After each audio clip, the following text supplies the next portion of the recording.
Aquí voy a hacer un pequeño paréntesis porque antes de esto ya Tomás y Pedro le habían cuestionado a Rafael porque él parecía ser una persona muy docto, muy letrada y, y pues ellos le cuestionaron que con ese conocimiento él podría hacer mucho por las demás personas de un país, ¿no? Por ejemplo, en este caso de Inglaterra, y ellos le cuestionan por qué no usa esos conocimientos para trabajar en el gobierno, por así decirlo, porque ahí va a tener el alcance sus ideas para ser escuchadas, pero él les dice que no, porque los intereses del gobierno están muy lejos de ser el bienestar de las personas.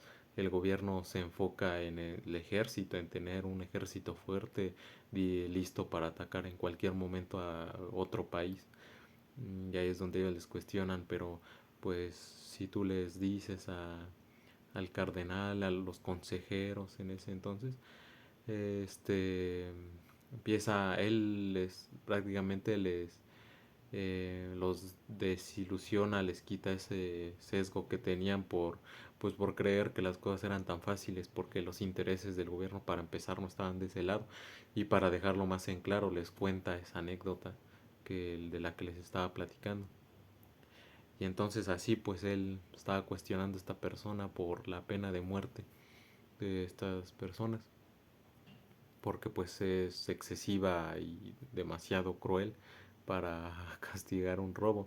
Podría, esa ley prácticamente, según él, estaba hecha solo para compensar el delito robado, pero no para compensar el objeto robado, porque no le devolvía nada a la víctima, simplemente mataban al ratero, que para empezar muchas veces lo hacían por que no tenían de otra, era eso, morirse de hambre. Y eso es lo que él le estaba comentando al cardenal.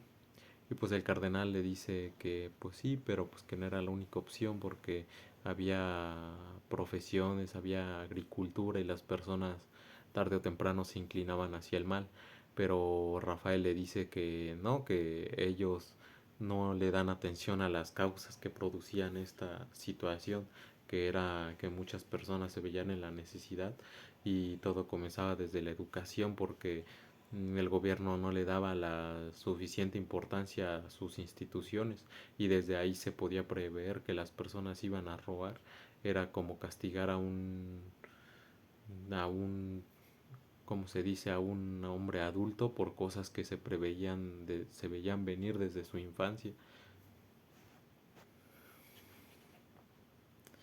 Y bueno, más adelante él le también le comenta sobre por ejemplo, los soldados, que en ese entonces eh, pues esos países vivían en guerra constantemente, y pues los soldados que tienen lesiones por ir a la guerra, como que pierden extremidades o quedan pues incapacitados prácticamente, a los soldados, que les espera al regresar a su país, pues lo único que les espera es no encontrar trabajo, eh, pues no tener una fuente de ingresos, no tener para comer, y su única opción sería robar en este caso.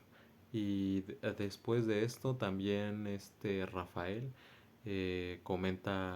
menciona a los nobles, empieza a hablar a los nobles, pero acordémonos que más que Rafael es Tomás el que está diciendo todo esto, ¿no?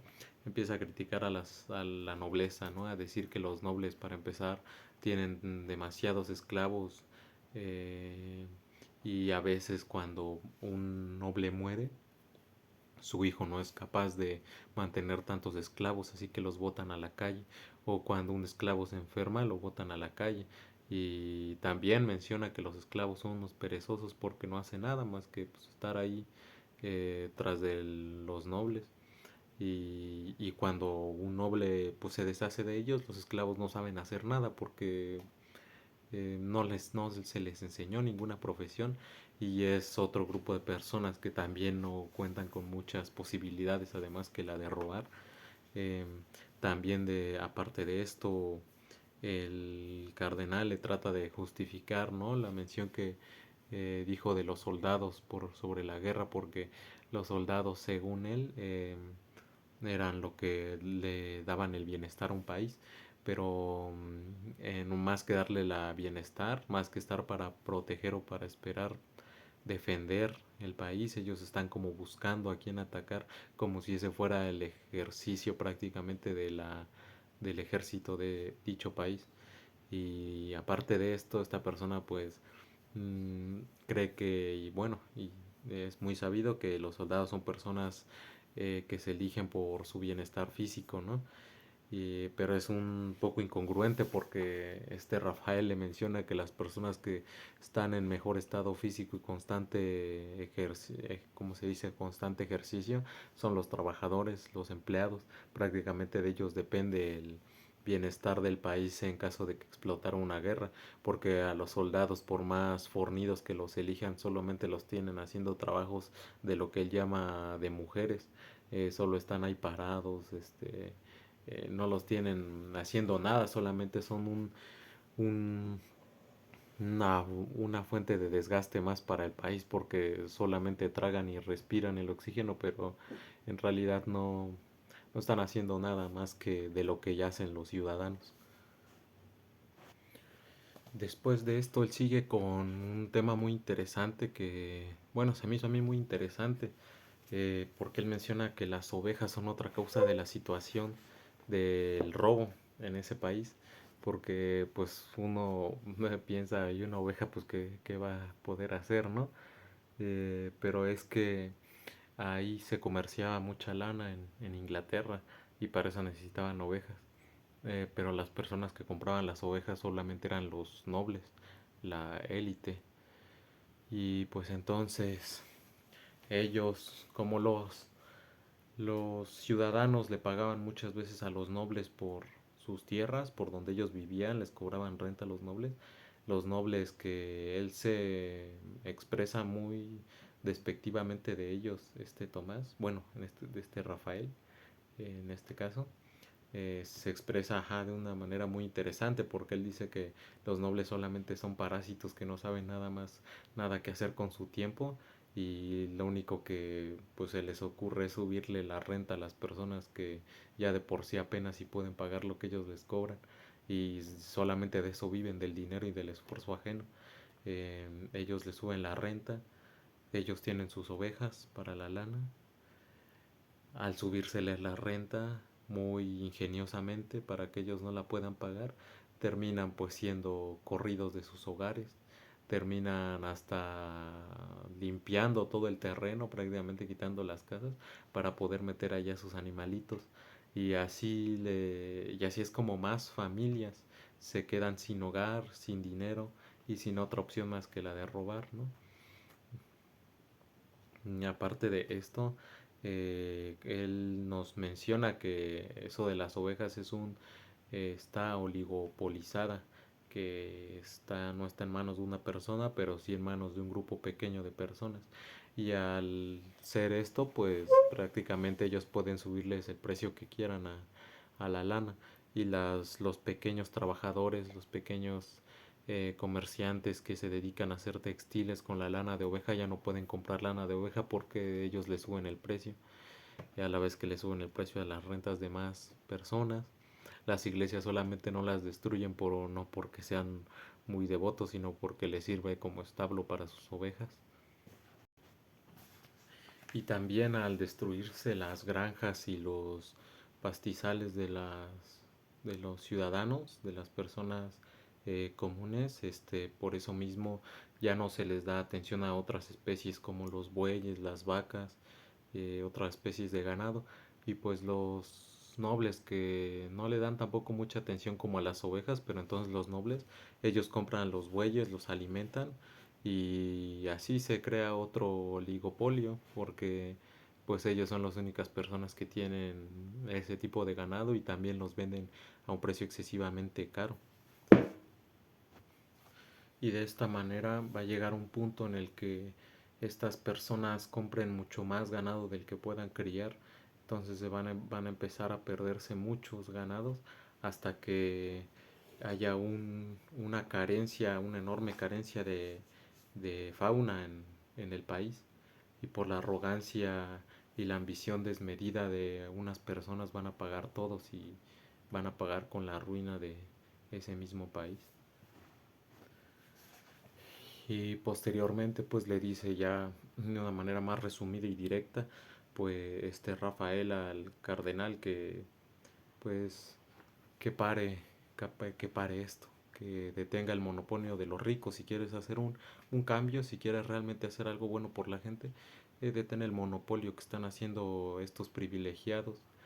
eh, Crea manufacturas de lana para que con esto se crea una industria más honesta, para que los vagabundos y los rateros que no tienen nada de dinero pues se encuentren tengan una ocupación. Y Y así al final le resume todo esto con una respuesta más directa, que es que pues si quiere realmente hacer un cambio por el país, hacer algo bueno por la gente, que mejor detenga ese monopolio que están haciendo la clase de los nobles, que cree una industria de lana más honesta, que reviva la agricultura, que con esas industrias nuevas los vagabundos sin oficio y los pobres van a encontrar una ocupación, que reduzca el número de ociosos como los que ya había mencionado, por ejemplo los esclavos de los nobles que no hacen nada más que pues estar siendo mantenidos por ellos. Y así al final dice esto que les había mencionado, que todos esos problemas se pueden prever desde el momento en que las personas ni siquiera son adultas. Entonces, ¿por qué los castiga? Que, pues que está mal, ¿no? Que está muy equivocado. Entonces, en este momento, mientras Rafael estaba diciendo todas estas cosas al cardenal, este, el jurisconsulto estaba listo para responderle. Le responde de una manera un poco, eh, ¿cómo se dice? Con mucha confianza de sí, ¿no? Pues le dice pues, que habló muy bien, ¿no? Que su opinión es buena para ser alguien que ni siquiera conoce el país, ¿no? Prácticamente le dijo que pues ese güey quién sabe, qué sabe, ¿no? Que no sabe nada.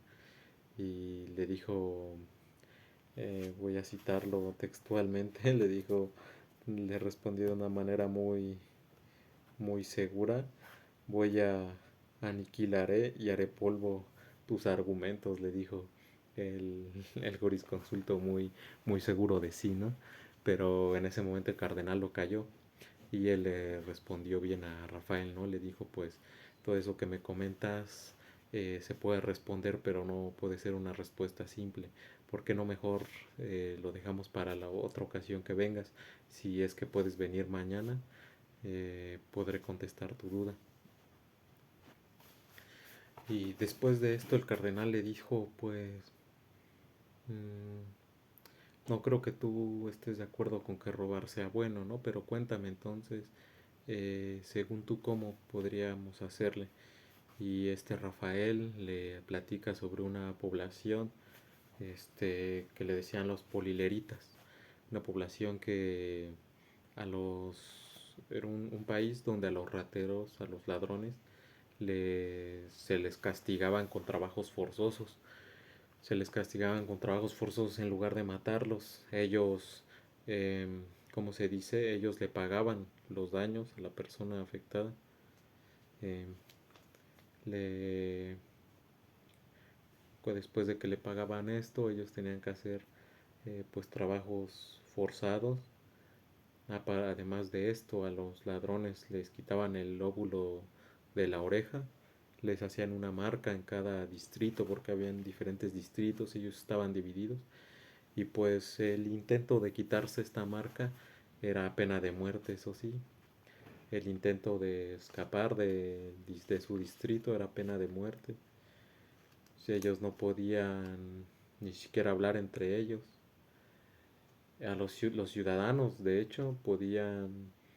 Es muy interesante, ¿no? Porque ellos así aportaban al Estado, ellos no estaban siendo mantenidos solamente consumiendo los recursos de los ciudadanos.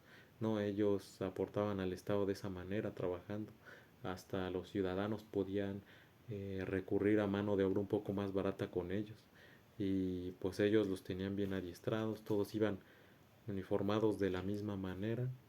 En caso de que pues se salieran desnudos huyendo, la gente por el óvulo derecho los reconocería. De hecho, no podían tener tampoco dinero si alguien los encontraba así con...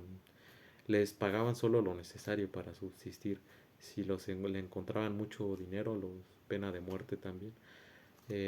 Las personas que... La persona que aceptara dinero de parte de ellos le costaba también la pena de muerte.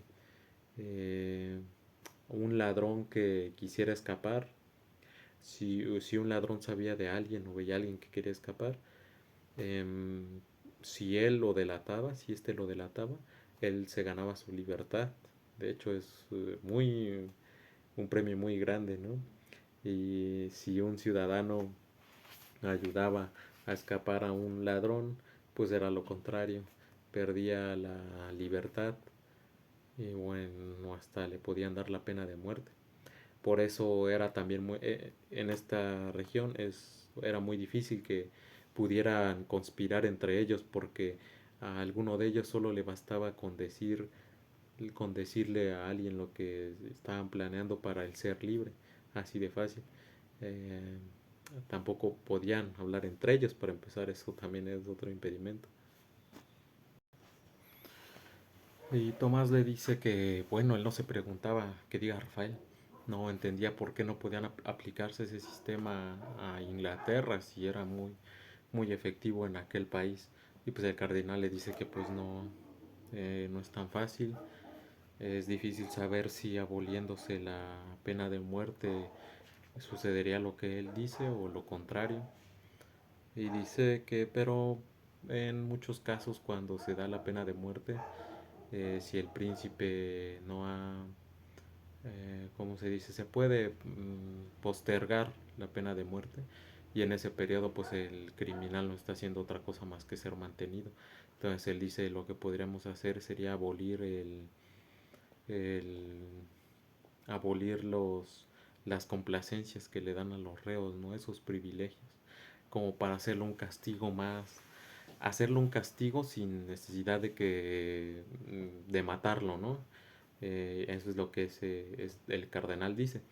Y las personas se lo alabaron, ¿no? Pero esto es muy interesante, este es un punto muy importante porque aquí Rafael da a entender que él se dio cuenta que todo lo que dijo eran ideas mucho más elaboradas, mucho más interesantes y nadie lo apoyó, pero cuando el cardenal dijo prácticamente lo mismo que él, pero más feo y simple, todos lo alabaron y ahí es muy importante porque ahí se nota cómo es que las personas ni siquiera prestan atención a la calidad de las ideas, sino solamente de donde las dicen, de quien las dice.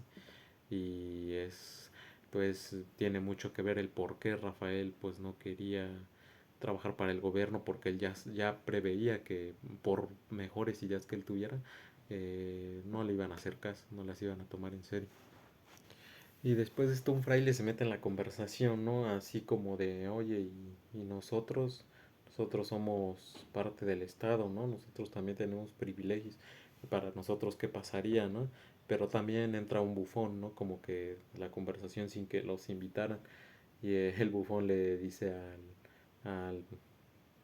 Porque antes de eso el bufón ya bien interviene, el bufón, diciendo que pues a los vagabundos deberían de castigarlos con pena de muerte a todos los haraganes, los ociosos. Y el padre dice, y a nosotros qué, ¿no? Nosotros que somos autoridad, somos la iglesia. Y dice, no, pues a ustedes ya resolví su problema, ¿no? No escuchaste. Yo dije que a los vagabundos los encerraran o les dieran la pena de muerte, porque eso es lo que son ustedes. Y el fraile pues enloqueció, empezaron a discutir. Mm, Eso es como lo más destacable de esta conversación. No quiero hacer muy largo este video, por sí ya va a ser bastante largo y no quiero que sea tan largo. Eh, pero bueno, después de esto ya se termina esta anécdota de Rafael y ya le dice a Tomás, ¿ves por qué creo, por qué pienso lo que pienso? Le dice. Mm, y pues ya Tomás le dice, no, pues que no es necesario que quieras cambiar el mundo, pero pues si puedes hacer algo en cierta medida beneficiosa, pues está bien. Y él le cuenta ¿cómo se dice? Le cuenta una anécdota de Platón diciendo que pues él se dio cuenta de eso que él les platicó, él se dio cuenta que Platón fue muy sabio cuando él contó que estaba lloviendo y él estaba abajo en un techito y le dijo a la gente que se metieran, pero la gente no le hacía caso. Y pues él para que lo escucharan, o al menos para intentar que lo escucharan mejor, tendría que salir a mojarse para que todos entraran. Y pues ahí es cuando él se dio cuenta que pues él no podría salir a mojarse solo por intentar que alguien lo escuchara cuando pues la gente en realidad no le estaba ni prestando atención, y pues él mejor se quedó ahí bajo el cubierto con ese techito para que no se mojara de la lluvia. Y eso es prácticamente la postura de Rafael, ¿no? Porque él, por más que él tuviera eh, ideas útiles e ingeniosas, no iban a servir de nada si la gente no estaba dispuesta a escucharlas. Y también les pone otro ejemplo hipotético a Tomás y a Pedro de, imagínate, porque ellos estaban insistiendo. Y les dice, pues imagínate, haz de cuenta que yo estoy en el Parlamento de Francia, ¿no? Estoy ahí hablando donde está el consejero y el rey y los demás, ¿cómo se dice? Sus demás elementos, y yo les digo que ellos están planeando invadir cierto país, y yo les digo que para qué lo quisieran hacer si ni siquiera serían capaces de dominar un territorio tan extenso, ¿no? Porque su territorio ya es grande, ¿no? Imagínate que yo les dijera eso. Había otra región, este, en la que les pone ejemplo, así como el que les dije de los polileritas, los sacorianos, les dice que ellos así quisieron dominar un territorio, pero querían tener dos territorios, pero al tener dos territorios el rey no podía atender ambos territorios. Uno de los territorios la gente se sublevaba, la gente moría de hambre, nadie obedecía las leyes, era un desastre, ¿no? Y según su lógica es de que pues un rey debe de tener la honra o debe de sentirse orgulloso por mandar un país próspero, porque de ahí mismo se refleja la persona del rey. Y pues imagínate, este país no podía ni siquiera darse abasto con esos dos países que solo por ambición los quisieron tomar. Entonces, ¿por qué no Francia? No deberían de mejor quedarse como está. Y ya, porque pues imagínate que ellos estuvieran planeando conspirar contra Inglaterra o contra otros países, mantener las relaciones con Nápoles. eh, o sea, les planteo un escenario pues en el que pueden llover muchas ideas, todas las ideas más o menos encaminadas a lo mismo, la ambición de querer tomar más territorios. Pues si él les cuestiona esto, él le dice a Tomás, imagínate con qué oídos verán eso, ¿no? Eh, pues sí, en resumen, no tenía mucho caso lo que él pensara si su idea no iba a ser escuchada, porque están inundadas de ideas ya podridas en esos lugares. Y en el mejor de los casos, él podría solamente pues o ser ignorado. Ese sería el mejor de los casos, porque él o podría hacer eso o eh, podría terminar pensando como ellos y siendo uno más de ellos. Ningún hombre con mejores intenciones que tenga no podía pues salir bien de ahí, ¿no? De un lugar donde hay una hegemonía de ideas ya predispuestas.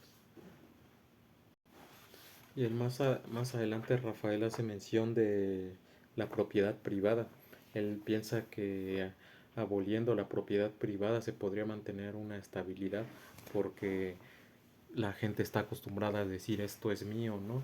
Y ni todas las leyes sirven para regular la adquisición de propiedades, y por eso mismo es de que hay gentes que poseen mucho más de lo que pueden manejar, y hay personas que no poseen casi nada.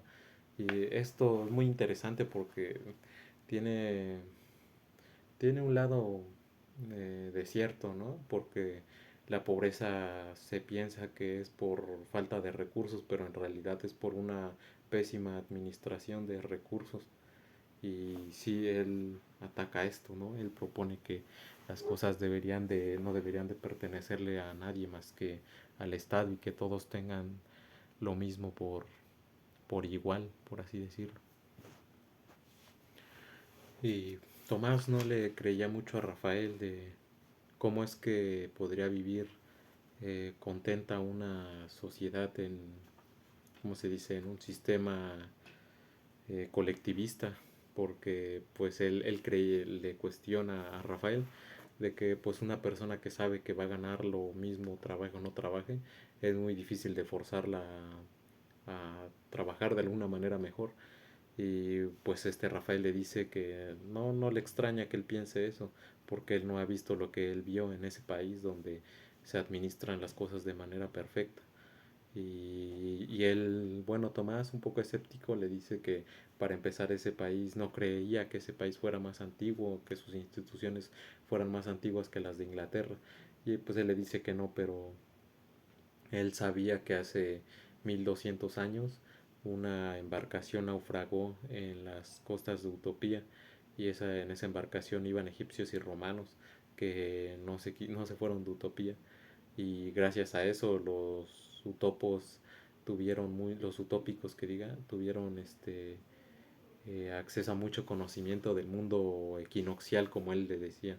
O sea que ellos no están del todo desconectados del conocimiento de los europeos en ese momento. Bueno, y este es el primer libro. El primer libro termina en que pues ellos van a comer algo y regresando de comer, Rafael al fin les va a contar sobre el país de Utopía ya directamente porque en todo este tiempo solo les ha dicho las cosas que podrían mejorar del Estado, que no han visto que ese país que él llegó a conocer, pero no les ha sido directo. Y en esto termina su primer libro de Tomás Moro. El siguiente libro ya abordará de lleno cómo es su utopía.